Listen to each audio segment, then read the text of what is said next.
They're an inspiration and they're legendary. They win awards and cause controversy. And it's all achieved using the power of words.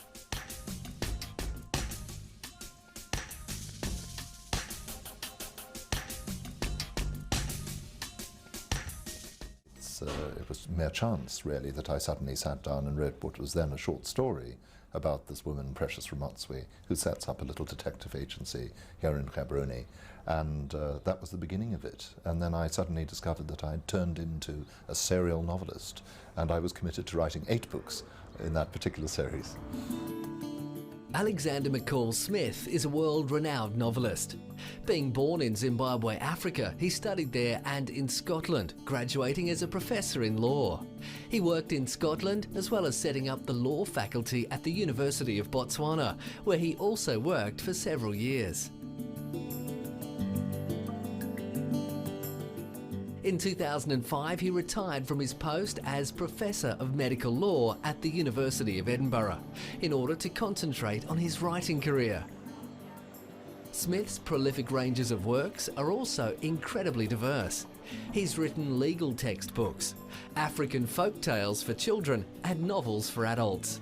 However, he's most well known for his series which began in 1998, the #1 Ladies Detective Agency. It was an experience which I had those many years ago when I was visiting friends in Machudi.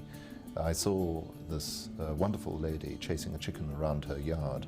She was going to give a chicken to my hosts, and we saw this chicken whose minutes and hours were numbered, being pursued by this spirited lady wearing a red dress and with a great smile, and she eventually caught the chicken, wrung its neck and handed it to us. And I found myself rather interested in her background. Who was this woman? What had her life been? And wouldn't it be interesting, I thought, to write about a Botswana lady? It was this lady who inspired Smith to write the series about Precious Ramotswe, an amateur sleuth turned professional detective in Botswana, Africa, who becomes the first female private detective in the country. The character is strong, vibrant and down to earth. The series captures African life in a positive way without being sentimental or patronising, partly due to the environment Smith grew up and spent much of early adulthood in. I think it's a great pity if people turn their back on Africa, and I suppose many people in North America and in Western Europe have done just that because they've seen all the problems of Africa, and of course there are many problems of sub-Saharan Africa which are very distressing. But at the same time, you can't walk away from it, and also one has to understand that that's just one side of the reality. The other side of the reality is that this part of the world is full of remarkable, wonderful people with great human qualities, and I think that's what I'm trying to get across in these books. His books have so much power and encouragement that women across the world are setting up their own detective agencies. His writing is not only a form of entertainment, it's educational. It's teaching people about the remarkable qualities of Botswana and to take a more positive view of Africa.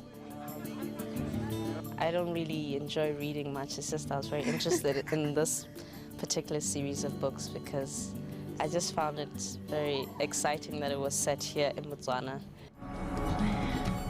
Over 5 million copies of his series have been sold and translated into 31 languages. The #1 Ladies Detective Agency made the New York Times bestseller list and was voted one of the International Books of the Year and the Millennium. Its popularity has now led it to being adapted into a television series. But you know what? I got a much better idea.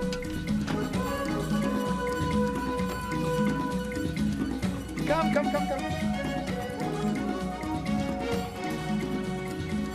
The #1 Ladies Apostrophe Detective Agency. Okay, that's it. His writing style is clear and uncomplicated, yet insightful and perceptive. His passion encourages power and determination in his readers.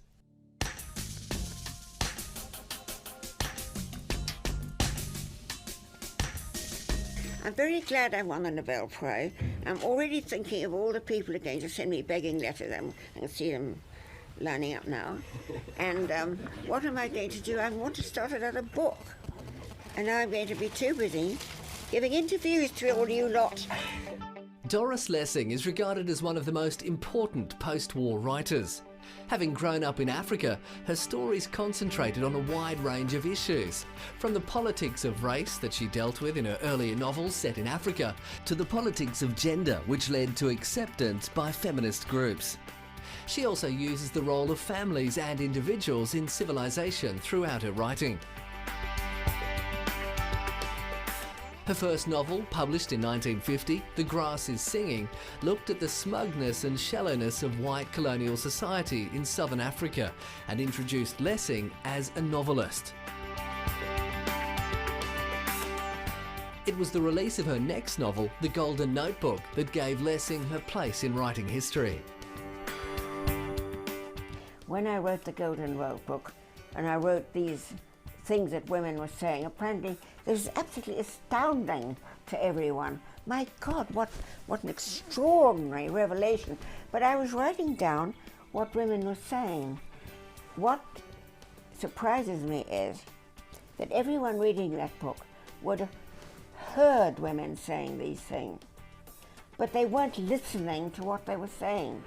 It was this book that firmly identified Lessing with feminist groups, even though she doesn't want to be recognised as a feminist. Her novels have touched on subjects that generate many different and conflicting opinions. But for this, she's been recognised and awarded. The Nobel Prize in Literature for 2007 is awarded to the English writer Doris Lessing, that epicist of the female experience, who with skepticism, fire and visionary power has subjected a divided civilization to scrutiny. Lessing is the 11th woman to have won the Nobel Prize for Literature, and also the oldest, winning it at age 87. Her surprised reaction when hearing about the award will always be remembered, along with her novels. Are you photographing? We're photographing you. Have you heard the news? No. You've won the Nobel Prize for Literature. Oh, of course. How do you feel? What? Well, it's been going on now for 30 years. One can get more excited. Lessing has won many awards throughout her writing career, but the Nobel is one that has taken many years to achieve, finally accomplishing this in 2007 and being recognised for her life's work. It did receive a mixed reaction from the author though. They're going to say over there, oh God, I've got to give it to that woman at some time, I suppose. I mean, am I supposed to get elated or excited or what? I have won all the prizes in Europe, every one. So, you know, I've won them all. So, okay, the Nobel. This is, as I say, it's all flush, it's all very good. I'm going to have to think of nice things to say any minute. Lessing's beliefs in her early days as a writer and her views on political matters caused her to be banned from both South Africa and South Rhodesia. But it's also these strong beliefs that have earned her the right to return to these places she grew up in. An amazing writer with lots of different genres, including science fiction, Lessing believes she's achieved all that she can. But I would like to say that there isn't anywhere to go from here, is there? Unless, like some exemplars, recent ones, I could get a pat on the head from the Pope. Doris Lessing is an extraordinary woman and powerful writer.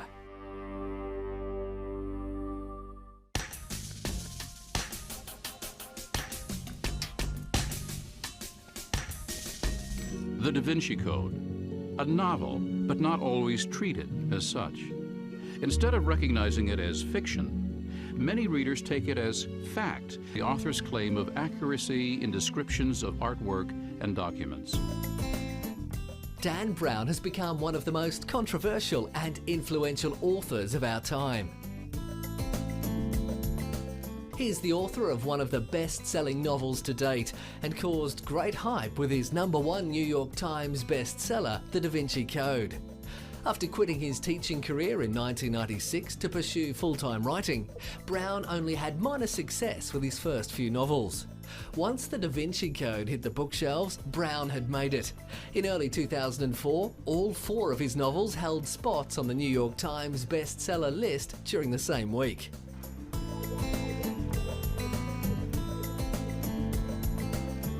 Being credited as one of the most popular books of all time, and with over 60 million copies sold worldwide by 2006, The Da Vinci Code didn't come without its ups and downs.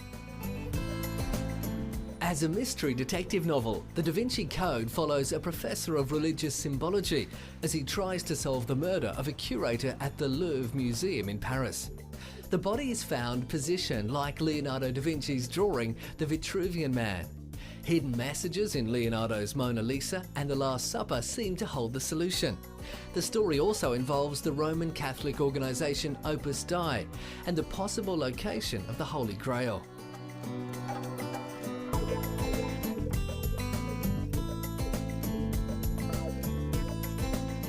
Brown was involved in a number of battles over his book.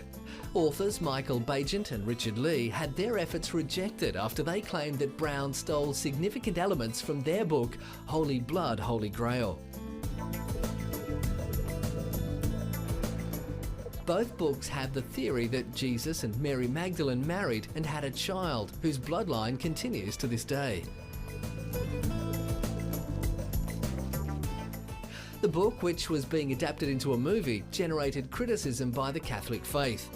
They believed that the story was dishonest and deceptive, and that Brown's portrayal of the Opus Dei was barbaric. The Catholic Church warned followers to regard the book and movie with caution. The bishops of the Catholic Church have a responsibility to remind the faithful that things that are said in the Da Vinci Code novel, and which will, I assume, appear in the film, are frequently false and misleading with regard to the Catholic faith. So I think the bishops are exercising their pastoral responsibility regarding the faithful.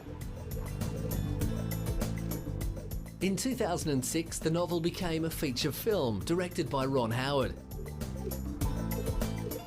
With Tom Hanks as the lead character and Brown as executive producer, it was one of the most anticipated films of the year and was launched at the Cannes Film Festival. Even though it received negative reviews, it was still the second highest grossing film of that year, earning $750 million worldwide.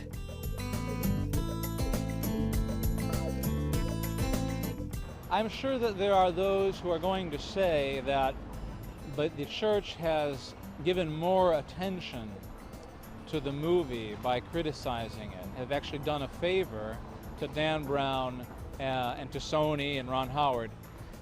But I think you can look at it the other way around as well, that Dan Brown, in the way he treats the Catholic Church by pointing an accusing finger at the Catholic Church in the novel, may actually be doing a favor for the Catholic Church.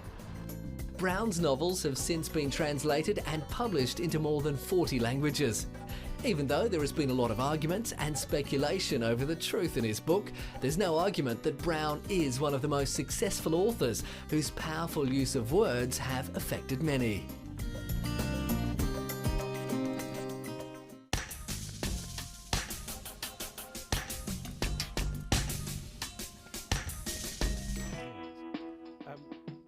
Ian McEwan is a Booker Prize-winning English novelist. Winning this award for his novel Amsterdam, about 3 men meeting at the funeral of their former lover, his work has been honoured since the 70s. One of his more recent novels, Saturday, is considered one of the most telling commentaries of the time. There are a couple of things really. I just moved to London, so I was really keen to write a London novel. I just finished a historical novel, so I really wanted to do a novel in the present. And then the present became, against all our wishes, horribly fascinating. So those events became very much part of the characters' anxieties and the background too of the whole novel. Saturday takes place on 15th of February 2003 as 1 million Britons rally against the looming Iraq War. It's one of the first major literary works to use the September 11 attacks and the following realignment of world politics as a backdrop. Following the day of neurosurgeon Henry Perrone, whose day is disrupted by an encounter with violence, Saturday won the James Tate Black Memorial Prize and is one of the favourites among McEwan's readers. Are you surprised to find that Cherie Blair rates Saturday as one of her favourite books? Well, I met her once in Downing Street with Tom Stoppard. She was promoting Shakespeare in school, so I'd like to feel that it was a highly literate choice. But Laura Bush liked Atonement. It doesn't mean to say I'm going to throw it out the window. McEwan's highly visual books have been considered as good material for films. His novel Atonement, which was shortlisted for another Booker Prize, was adapted for the big screen in 2007. The film is set in 1935 and tells about a girl whose fertile imagination leads to her making a false accusation that has tragic consequences. One of the film's stars, Vanessa Redgrave, is very fond of McEwan's writing. Ian McEwan is one of our very best writers. And Joe Wright's certainly one of our very best directors. But I can't stand back from it and say that because I still feel very involved with the film. It's gone that deep into me. It's not all a past experience now. I can't step away from it, and to me it's almost like a life that I've lived. Atonement is widely regarded as McEwan's best work and was named as one of Time magazine's best fiction novels of the year and included in the all-time 100 greatest novels. The Observer cited it as one of the 100 best novels ever written and a contemporary classic of mesmerising narrative conviction. Keira Knightley, another of the film's stars, found McEwan's descriptive writing helped the transition from novel to film.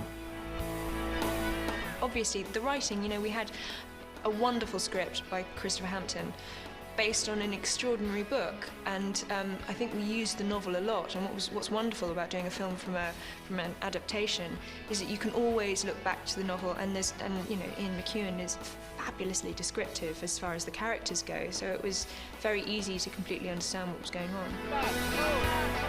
Atonement received positive reviews with its strong performances and overall brilliant production. Its adaptation from McEwan's novel was successful and led to the film winning an Academy Award.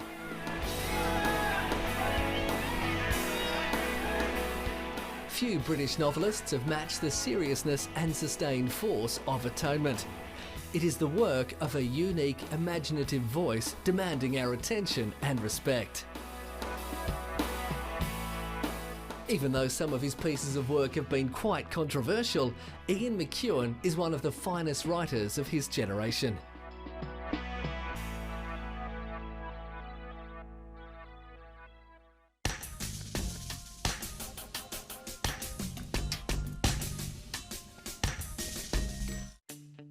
Sir Ahmed Salman Rushdie is an Indian-British novelist and essayist. His first novel was published in 1975. His second, in 1981, won the Booker Prize for Fiction, the James Tate Black Memorial Prize, Art Council Writers Award and the English Speaking Union Award. But it was the publication of his fourth novel in 1988, The Satanic Verses, that people remember him for. It caused immediate controversy in the Islamic world because of what was perceived as a disrespectful portrait of the Prophet Muhammad. I think that when you get involved in this free speech thing, you discover that a lot of what you're defending is stuff you don't like. And the truth is that it's easy to defend work that you don't mind. It's easy to defend work that you broadly agree with, or that doesn't really upset you, or you're indifferent to it. And in a way, what I learned is the defense of free speech begins when people say things you don't like. That's not. It doesn't end there. It starts there. If you're not willing to defend the right of people to say things that you personally find even abhorrent, then really you don't believe in free speech. You only believe in people's right to agree with you. This book led to protests from Muslims in several countries, even resulting in Rushdie receiving death threats and a fatwa, a ruling from the supreme leader of Iran to have him killed. Rushdie spent many years in hiding after this, appearing only occasionally in the public. After months in which I've been trying to hold out a hand of friendship and explain to people that I'm not an enemy of Islam, and in many ways have been for many years an ally of the rights of Muslims in Kashmir or Palestine or here, what's happened is somebody has taken that hand and clasped it, and the somebody who has done so is no less than the supreme religious authority of the Sunni Muslim world. That's the Grand Sheikh of Al-Azhar in Cairo, who is the ultimate authority for 90% of the world's Muslims. And what he has done is to give me his blessing and to say, if I may paraphrase, that the past should be considered, so to speak, a closed book. So now we're in a position, here we are on New Year's Eve, it's a new year, we are being told by the supreme religious authority that this matter is dealt with. With almost a decade of hiding, Rushdie in the late 90s was able to live a normal life again after the Iranian government lifted the fatwa. Well, because I think I've been wanting. In 2007, Rushdie's storytelling was recognised. He was awarded a knighthood for services to literature. Many nations, with the majority being Muslim, protested in response to his knighthood. Mass demonstrations took place in Pakistan and Malaysia, with some protesters calling for his death once again. For Rushdie, though, he was grateful that his work had been acknowledged. It's very nice, as you say, to be recognised for the right reason, that's to say for work and for writing and for the things that I actually have dedicated my life to. So I'm very proud of that. Rushdie's controversial book still receives a lot of negative feedback from Muslim communities, but the threats he receives now are more rhetoric than real threats.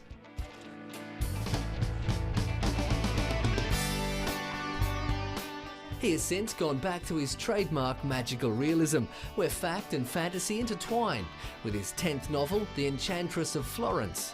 And according to Rushdie, this is his most researched book. So I think in the end, I wrote a book I didn't expect to write. You know, I think I expected to write a book about difference, you know, and about all the consequences of bringing that kind of difference into collision. You know. And instead I found myself writing a book about similarity. Whatever Salman Rushdie writes, it's surely to be a literary event.